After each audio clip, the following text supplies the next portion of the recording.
का? सर काय सांगणार पद्मालयाच्या जंगलामध्ये एका महिलेचा अर्धवट झालेल्या अवस्थेत मृतदेह आढळला होता. नेमकं ही महिलेची ओळख पटली आहे का आणि नेमकं आरोपी अटक झाला आहे का? नेमकं प्रकरण काय होतं सर? 4 तारीख अंदाजे 12 वाजता एरंडोल पोलीस स्टेशनला एक इन्फॉर्मेशन मिळालं होतं.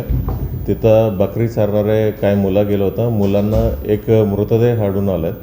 मग त्या पद्धतीने इन्फॉर्मेशन मिळाल्यावर एरंडोलचे प्रभारी अधिकारी आणि सर्व सिनियर ऑफिसर तिथं गेलं. तिथं मृतदेह जर प्रत्यक्षात पाहिल्यावर त्याचं अर्ध अपेक्षा जास्त झालेलं होत्या. फक्त पायीस दिसत होत्या, बाकी सर्व बॉडी पार्ट्स झाल्या होत्या. त्या अवस्थेत मृतदेह भेटल्यानंतर आम्ही टेक्निकली जे काही एव्हिडन्स कलेक्ट करायचं होतं सर्व एव्हिडन्स कलेक्ट केलं आणि त्याच्यानंतर पोस्टमॉर्टम करण्यात आलेलं आहे. पोस्टमॉर्टममध्ये ही माहिती पडलं की ही 4 दिवस अगोदर ह्यांचं मर्डर झाले होते आणि ही सर्व घटना घडल्या होत्या अशी माहिती प्राप्त झालं. मग माहिती प्राप्त झाल्याबरोबर आम्ही सर्व सखोल चौकशी करत होत्या. सखोल चौकशीमध्ये कुठे मिसिंग रिपोर्ट आहेत का, ही जाळल्यासारखं कुठलं पेट्रोल वगैरे कुठून घेतलं का, ही सर्व विषय आम्ही चौकशी करत असताना 4 दिवस अगोदर जिथं आजूबाजूचं जे बार होत्या ते सर्व आम्ही तपास करत होते की 4 दिवस अगोदरच्या फुटेजमध्ये कोणी पुरुष आणि महिला होते का.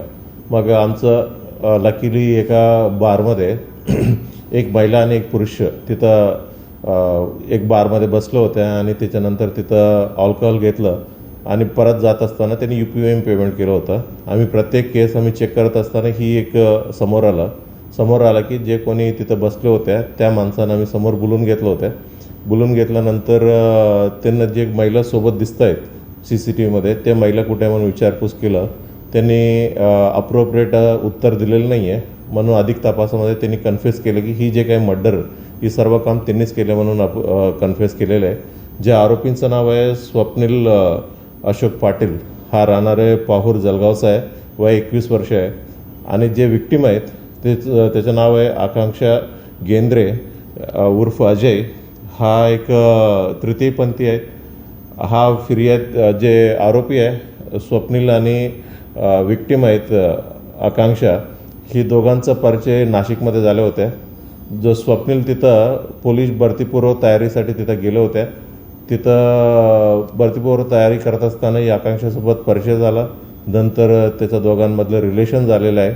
मग काही दिवसानंतर स्वप्नीलचं हे रिलेशन कंटिन्यू करायची इच्छा नव्हते.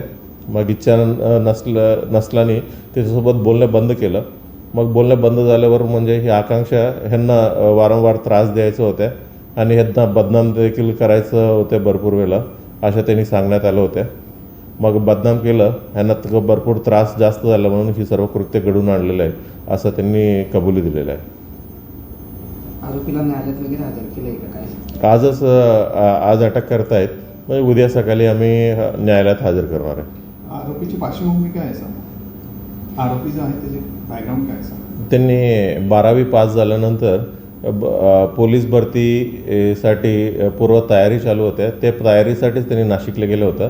तिथं ही जे तृतीयपंथी आकांक्षा गेंद्रेंसोबत परिचय झालेला आहे. ही आकांक्षा गेंद्रा देखील राजनांदगाव छत्तीसगडची आहे. इथं त्यांनी राहून म्हणजे ओव्हरऑल बेगिंगचं वगैरे करायचं होती. किती वर्षापासून दोघांमध्ये संबंध होते सर? 2024 मेपासून दोघांचा संबंध होती. ती पण नाशिकला राहत होती का आकांक्षा पण? आकांक्षा फिरस्ती आहे, म्हणजे जास्त करून नाशिकला त्याचं अजून काय फ्रेंड्स आहेत त्याच्यासोबत राहायचं आहे. सर अत्यंत क्रूर पद्धतीने मारलं तर नेमकं समोर आलेलं आहे. तर त्या दिवशी दोघांनी मद्यप्राशन केलं होतं का सर घटनेच्या दिवशी? तसं काही समोर आलं आहे का सर? बरोबर आहे. दोघांनी देखील मध्यप्रदेशांसोबत केले होते. सुरुवातीला सर्वात पहिलं त्यांनी पद्मालय मंदिरामध्ये दर्शन घेतलं. त्याच्यानंतर दोघांनी सोबतच अल्कोहोल घेतलं आहे, मध्यप्रदेशन घेतलं आणि त्याच्यानंतर ही जे काही त्रास देत होते हे सर्वांनी त्यांच्या माइंडमध्येच होतं काहीतरी करावं म्हणून. त्यांनी चांगलं ऑपॉर्च्युनिटी पाहिलं, संधी पाहिलं आणि ही मर्डर त्यांनी घडून आणलेलं आहे.